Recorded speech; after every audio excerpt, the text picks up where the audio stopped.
স্বাগত দীপ্তর সন্ধ্যার সংবাদে আপনাদের সাথে আছি আমি আনোয়ারুল আলম। শুরুতেই জানাবো সংবাদ শিরোনাম। বগুড়ায় দিনভর প্রধানমন্ত্রীর ব্যস্ত কর্মসূচি, পাচারের অর্থ ফিরিয়ে কৃষি ও ফ্যামিলি কার্ডে ব্যবহারের ঘোষণা। বাড়ল শুধু জ্বালানি তেলের দাম, কমেনি গ্রাহক ভোগান্তি, সংকট মোকাবেলায় বিকল্প উৎস খোঁজা হচ্ছে। কাল থেকে শুরু হচ্ছে এসএসসি ও সমমানের পরীক্ষা, সিসিটিভির মাধ্যমে নজরদারি করা হবে সকল কেন্দ্র।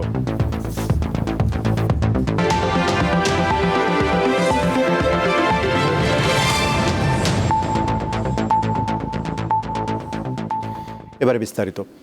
দুর্নীতির মাধ্যমে বিদেশে পাচার হওয়া অর্থ দেশে ফিরিয়ে এনে ফ্যামিলি ও কৃষক কার্ডের মাধ্যমে জনগণের কাছে ফিরিয়ে দেওয়া হবে বলে জানিয়েছেন প্রধানমন্ত্রী তারেক রহমান। দুপুরে বগুড়ার গাবতলী উপজেলার বাগবাড়িতে ফ্যামিলি কার্ড বিতরণ অনুষ্ঠানে এমনটা জানান তিনি।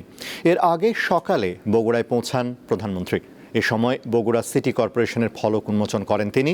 এর ফলে প্রতিষ্ঠার প্রায় ১৫০ বছর পর বগুড়া পৌরসভা সিটি কর্পোরেশনের মর্যাদা পেল। এটি দেশের ১৩তম সিটি কর্পোরেশন। সফরকালে বগুড়া সহ ৭ জেলায় বেইল বন্ড কার্যক্রমের উদ্বোধন করেন প্রধানমন্ত্রী তারেক রহমান। কর্মসূচি শেষে রাতেই তার ঢাকায় ফেরার কথা রয়েছে। বিগত স্বৈরাচারের সময় যেই দুর্নীতি হয়েছে, দেশ থেকে লক্ষ কোটি টাকা পাচার হয়ে গিয়েছে, দেশ থেকে লক্ষ লক্ষ কোটি কোটি পাচার হয়ে গিয়েছে টাকা, অর্থ সম্পদ চুরি হয়েছে। আমরা এই দুর্নীতিটাকে রোধ করতে চাই, কারণ এটা জনগণের টাকা, জনগণের অর্থ পাচার হয়েছে। সেই টাকা দিয়ে আমরা ফ্যামিলি কার্ড করব ইনশাল্লাহ, সেই টাকা দিয়ে আমরা কৃষক কার্ড করব ইনশাল্লাহ। ত্রয়োদশ জাতীয় সংসদ নির্বাচনে সংরক্ষিত নারী আসনে মনোনীত প্রার্থীদের নাম ঘোষণা করেছে বিএনপি। তালিকায় আছেন সেলিমা রহমান, নিপুণ রায়চৌধুরী, সঞ্জিদা ইসলাম তুলি সহ মোট ৩৬ জন। দুপুরে রাজধানীর নয়াপল্টনে দলের কেন্দ্রীয় কার্যালয়ে সংবাদ সম্মেলনে নাম ঘোষণা করেন প্রধানমন্ত্রীর উপদেষ্টা ও দলের জ্যেষ্ঠ যুগ্ম মহাসচিব রুহুল কবির রিজভী। গত ১৭ এপ্রিল সংরক্ষিত নারী আসনের প্রার্থীদের সাক্ষাৎকার শুরু করে বিএনপি। মনোনয়ন প্রত্যাশীদের সাক্ষাৎকার নেন দলটির মনোনয়ন বোর্ডের সদস্যরা। ত্রয়োদশ জাতীয় সংসদের সংরক্ষিত নারী আসনের নির্বাচন হবে আগামী ১২ মে।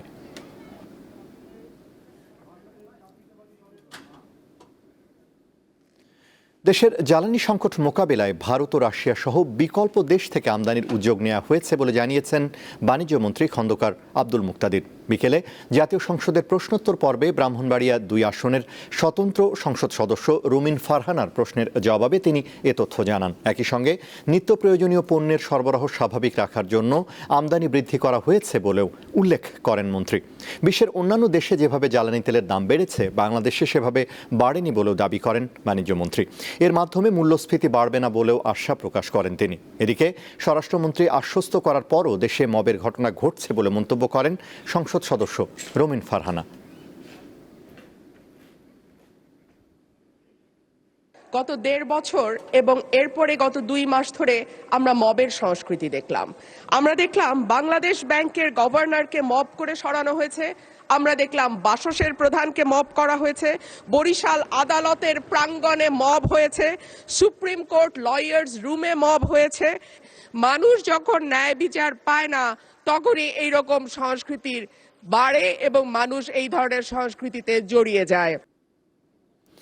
জ্বালানি তেলের দাম বাড়ালেও কোনো সুফল পাচ্ছেন না গ্রাহকরা। দীর্ঘ লাইনে চরম ভোগান্তির মধ্যে তেল নিতে হচ্ছে। কখনো কখনো অপেক্ষার ঘড়ি গিয়ে ঠেকছে ১০ থেকে ১২ ঘন্টা পর্যন্ত। জ্বালানি তেলের জন্য নজিরবিহীন অপেক্ষা এখন রাজধানীর নতুন এক বাস্তবতা। হোক তীব্র রোদ, কিন্তু লাইন ছেড়ে যাওয়ার সুযোগ নেই। কোথাও গাছের ছায়া পেলে কেউ কেউ একটু স্বস্তির পরশ খোঁজেন। কেউ মধ্যরাতে লাইনে দাঁড়াচ্ছেন, তেল পাচ্ছেন সকালে, কেউ ভোরে দাঁড়িয়ে পাচ্ছেন দুপুরে। কখনো পাম্প কর্তৃপক্ষ জানায় তেল শেষ, কিন্তু তখনও অপেক্ষায় শত শত মানুষ। বলছে যে ৬টার পরে তেল পাবেন, মানে কয়টায় তার নির্দিষ্ট নয়, ৬টার পরে, সন্ধ্যা ৬টার পরে তেল পাবেন। তার লাভটা হলো কি, সারাদিনে যে রোদে থাকতে হবে, রাস্তার পাশে থাকতে হবে, সন্ধ্যা পর্যন্ত অপেক্ষা করতে হইব। এছাড়া তো নন, যে জায়গায় যাম ওই জায়গায় সিরিয়াল, বাধ্য আমরা এখানে বসে থাকতে হবে। কথায় কাজে মিলেন, তাহলে আমরা যদি পাম্পে এসে বলি ভাই তেল তো আছে, তেল দিচ্ছেন না কেন, ভাই এটা সরকারকে গিয়ে বলেন, সরকার বলতেছে তেল আছে, তাহলে আমরা কোথায় যাবো? আমরা সাধারণ জনগণ কোথায় যাব? সোমবারও রাজধানীর অনেক পাম্প দিনের বেলা বিক্রি বন্ধ রাখে। তেল পাওয়া সাপেক্ষে সন্ধ্যার পর দেওয়ার কথা জানায় কর্তৃপক্ষ। আমরা মনে করেছিলাম তেলের দাম যখন বাড়াইছে লাইন মনে হয় স্বাভাবিক হয়ে যাবে, তাই তো তেলের দাম ঠিকই বাড়ছে, স্বাভাবিক তো হয় না। ওই একই সিরিয়াল, সকাল থেকে বসে আছি, কখন তেল আসে না আসে বলতে পারি না। আগে যেমন লাইন ধরে মনে করেন যে এইভাবে অনেক বড় লাইনে তেল নিছি আমরা, এখনও তাই 8 ঘন্টা 10 ঘন্টা 12 ঘন্টা 14 ঘন্টাও লাগে। এই যে আজকে মনে করেন যে 6টার সময় এখানে লাইন দিছি, এখন মনে করেন যে বলছে 5টার পরে। জ্বালানি তেলের বিক্রি স্বাভাবিক রাখতে পাম্পগুলোতে কঠোর তদারকির দাবি যানবাহন চালকদের। দিলশাদানি, দীপ্ত সংবাদ, ঢাকা। বিশ্বব্যাপী চলমান জ্বালানি সংকটের মধ্যে এবার দেশে তেলের দাম বাড়ানো হয়েছে। এতে হুমকির মুখে পড়তে পারে দেশের কৃষিখাত। সেচ, যন্ত্রপাতির ব্যবহার ও পরিবহন ব্যয় সহ বাড়তে পারে সব ধরনের উৎপাদন খরচ। এমন অবস্থায় সামনের দিনগুলো নিয়ে গভীর শঙ্কার কথা বলছেন কৃষকরা।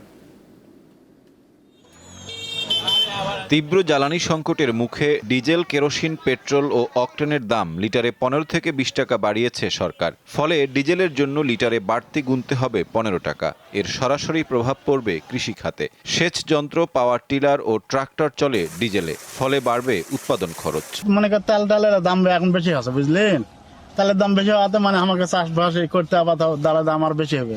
এই খরচার জন্য যে তেলের দাম বাড়াছে, এটার তলে তো ধানের দামও বাড়ার লাগবে। শুধু সেচ নয়, জমি চাষ, ফসল তোলা সহ কৃষির সাথে জড়িত প্রায় সব কাজেই ডিজেলের ব্যবহার অনেক বেশি। তাই খরচ বাড়ার শঙ্কা কৃষকদের। তেলের দাম বাড়াতে সামনে ধান মারাইতে টাকা বেশি লাগবো, হাল বানির টাকা বেশি লাগবো। খুবই ক্ষতিগ্রস্ত, যেমন ধান ভাঙা মেশিন, যেমন ধান চাষ করে মেশিন, হাল চাষ করে, এগুলো সব তো ওইটির উপরে প্রভাব। সামনে তো আরো বাড়বো, তেলের দাম বাড়বো, আলবানি বাড়বো, বাড়বো। উৎপাদনের পাশাপাশি কৃষি পণ্য পরিবহন খরচও বাড়বে জ্বালানি তেলের নতুন দামের কারণে। এর প্রভাব পড়বে ভোক্তা পর্যায়ের দাম নির্ধারণে। 15 টাকা করে নিলে 100 লিটার তেলে পরে 1500 টাকা, তাই 200 লিটার তেলে বাড়ে 3000 টাকা যাইতেছে। কিন্তু ঢাকার থেকে কোয়াটা আসতে তো টাকা বাঁচে না, 3000 বা 4000 টাকা বাঁচে। তাই এখন তো এরকম সমান সমান। এখন আমি মহাজনকে কি দেবো? আমি আমার বউ বাচ্চার জন্য কি নিয়ে যাবো? আজকে থেকে তেলের দাম বাড়ছে, তারপর ভাড়া কম, তাহলে আমরা গাড়ি চালাবো কিভাবে? আমাদের সংসার কিভাবে চলবো? আমরা তো কম ঋণ হয়ে যাবো। কৃষির আরেক গুরুত্বপূর্ণ অনুষঙ্গ কীটনাশক ও সার। জ্বালানির দাম বাড়লে সবসময় এগুলোর মূল্য বেড়ে যায়। এরই মধ্যে গ্যাস সংকটে বন্ধ হয়ে গেছে চট্টগ্রামের ডিএপি সারের উৎপাদন। সব মিলিয়ে জ্বালানি তেলের দাম বৃদ্ধির নেতিবাচক প্রভাব পড়বে কৃষি উৎপাদন থেকে শুরু করে বিপণন পর্যন্ত। সাইফুর রহমান শিশির, দীপ্ত, বার্তাকক্ষ। দেশে চলমান জ্বালানি সংকট ও তীব্র গরমের মধ্যে আগামীকাল শুরু হচ্ছে এসএসসি ও সমমানের পরীক্ষা। এবছর অংশ নেবে কমপক্ষে 20 লাখ শিক্ষার্থী। প্রকাশিত রুটিন অনুযায়ী এবার এসএসসি পরীক্ষা বাংলা দিয়ে শুরু হবে এবং প্রতিদিন সকাল 10টায় অনুষ্ঠিত হবে। শিক্ষামন্ত্রী জানিয়েছেন, এবার সিসিটিভির মাধ্যমে মন্ত্রণালয় থেকে প্রতিটি পরীক্ষা কেন্দ্র মনিটরিং করা হবে। দুপুরে সচিবালয়ে সংবাদ সম্মেলনে তিনি আরও বলেন, এসএসসি ও সমমান পরীক্ষার উত্তরপত্র মূল্যায়নে স্বচ্ছতা নিশ্চিত করতে এবং শিক্ষকদের উপর বাড়তি চাপ কমাতে পরীক্ষকের সংখ্যাও বাড়ানো হয়েছে। আমরা প্রত্যেকটা পরীক্ষা কেন্দ্রের থেকে তাদের যে সিসি ক্যামেরা রয়েছে, এগুলি সচল না অচল, বাউন্ডারি ক্যামেরাগুলো, এগুলি সব আমরা মনিটরিং করার জন্য নিয়েছি এবং আমাদের মনিটরিং সেল এই রুমে থাকবে, আমাদের মাদ্রাসার কনফারেন্স রুমে থাকবে, আমাদের প্রাইমারি এডুকেশন কনফারেন্স রুমে থাকবে। আমরা মনিটরিং সেল করেছি, সেখান থেকে মনিটরিং করবো। হাম ও হামের উপসর্গ নিয়ে দেশের বিভিন্ন প্রান্ত থেকে রাজধানীর হাসপাতালে শিশু ভর্তি হচ্ছে। তাদের অনেকে টিকা নেয়নি, ফলে সরকারি হাসপাতালগুলোতে হামের জন্য আলাদা কর্নার করা হয়েছে। তবুও সংক্রমণ ছড়াচ্ছে। চিকিৎসকরা বলছেন, যারা হাম নিয়ে আসছে তাদের অধিকাংশই টিকার আওতায় আসেনি। আবার অসচেতনতাও এর জন্য দায়ী।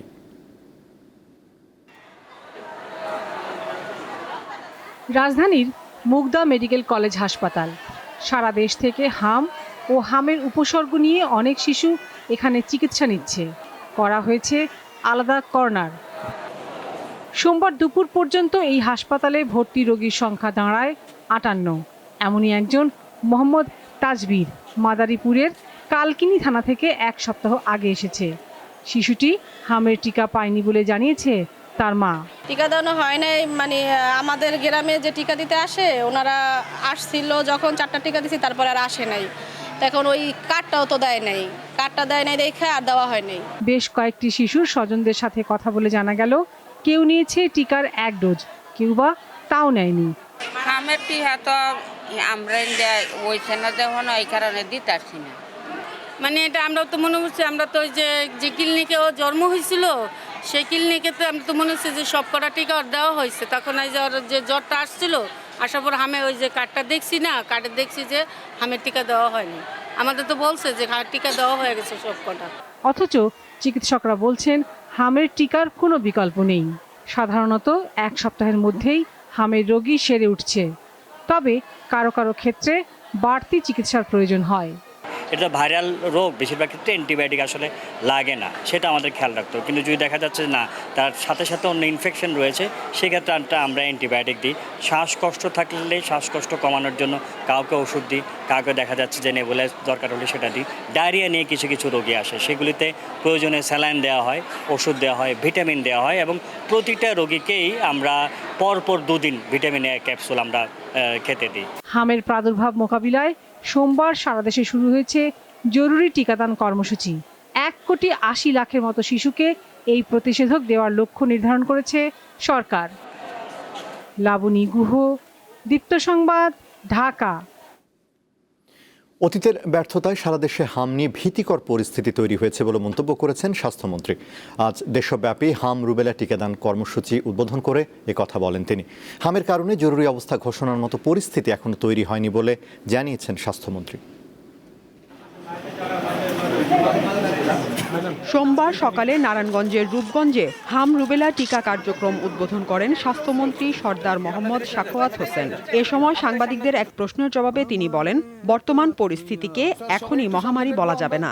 প্রশ্ন ওঠে না জরুরি অবস্থা ঘোষণা, এমন কিছু হয় নাই। হ্যাঁ, we were in a problem.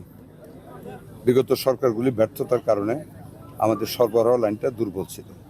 Gabby আমাদেরকে তাদের স্টক থেকে সিরিঞ্জ দিয়েছে, ভ্যাকসিন দিয়েছে। উই আর নাও মানে একেবারে well equipped to fight against the measles. ঝুঁকিপূর্ণ 30টি উপজেলায় প্রায় 85% টিকাদান সম্পূর্ণ হয়েছে বলেও জানান তিনি। টার্গেট করে 85% অলরেডি আমরা ভ্যাকসিনেশনের আন্ডারে নিয়ে আসছি এবং সিটি কর্পোরেশন সেটা করছে। যেখানে হবে আমরা সেখানে ঝাঁপিয়ে পড়ব। হামের উপসর্গ নিয়ে এ পর্যন্ত রাজশাহী বিভাগে মারা গেছে 847 জন। সকালে রাজশাহী মহানগর ও 8টি উপজেলায় 1584টি ভ্রাম্যমাণ টিকা কেন্দ্র, 573টি স্কুল ভিত্তিক কেন্দ্র এবং 10টি স্থায়ী কেন্দ্রে টিকা কার্যক্রম শুরু হয়েছে। বাচ্চাকে নিয়ে বাচ্চার টিকা দেওয়া হয়েছে। ছড়াছড়ি অতিরিক্ত হামের ছড়াছড়ির কারণে বাবুকে সচেতন করছে, যাতে আমাদের বাচ্চাদের ভবিষ্যতে যাতে কোনো সমস্যা না হয়। সারা দেশের মতো চট্টগ্রামেও শুরু হয়েছে হাম রুবেলা টিকা কার্যক্রম। 617টি কেন্দ্রে দেয়া হচ্ছে টিকা। বাচ্চাদের জন্য প্রযোজ্য, খুবই দরকারি একটা জিনিস।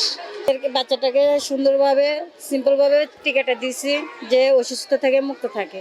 সরকারকে অনেক অনেক ধন্যবাদ এই টিকা দেওয়ার জন্য। দেশে হামের প্রাদুর্ভাব বাড়ায় 5 এপ্রিল থেকে শুরু হয় ঝুঁকিপূর্ণ 30টি উপজেলায় জরুরি টিকাদান। এরপর 12 এপ্রিল থেকে টিকা দেওয়া হয় ঢাকার 2 সিটি কর্পোরেশন, ময়মনসিংহ ও বরিশাল সিটি কর্পোরেশন এলাকায়। সাদিয়া চৌধুরী, দীপ্ত, বার্তা কক্ষ। আন্তর্জাতিক।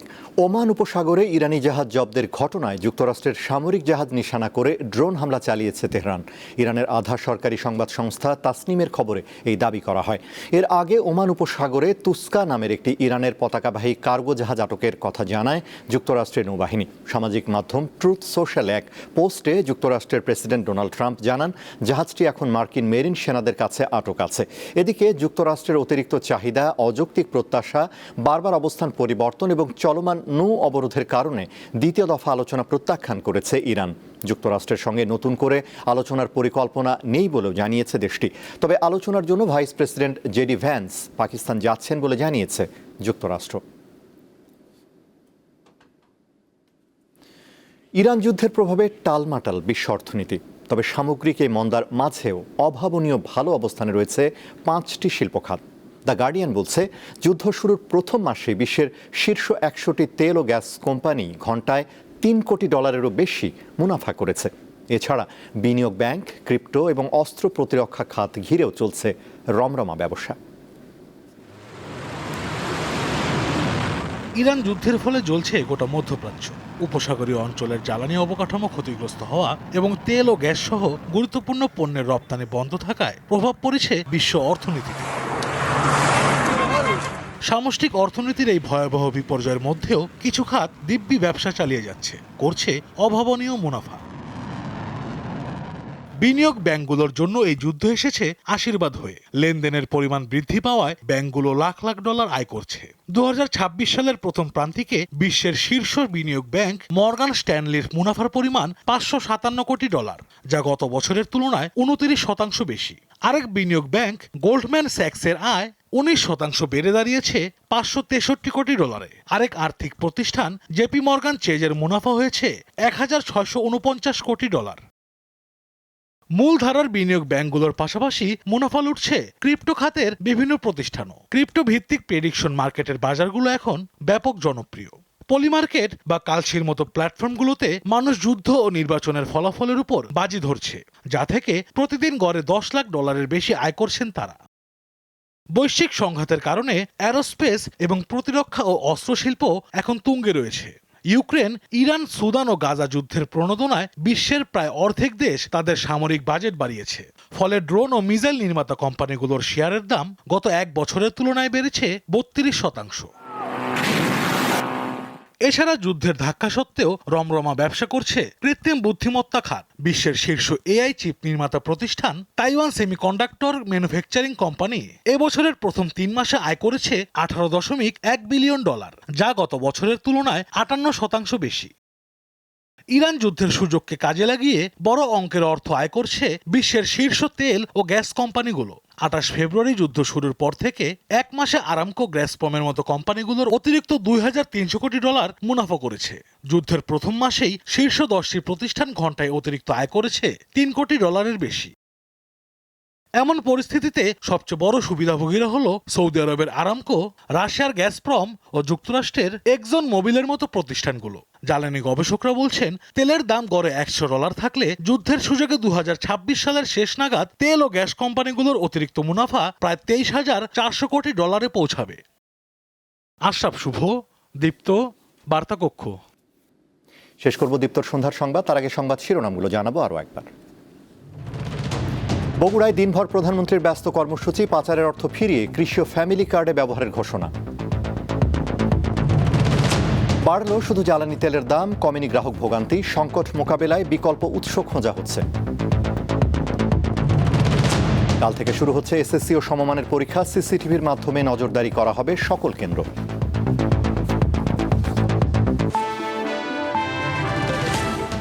ছিল এখনকার মতো। আমাদের পরবর্তী দীপ্ত সংবাদ রাত 11টায় দেখার আমন্ত্রণ। এছাড়া আরও তথ্য বিনোদনের খবর পেতে যুক্ত থাকুন দীপ্তর ডিজিটাল প্ল্যাটফর্মগুলোতে। ধন্যবাদ।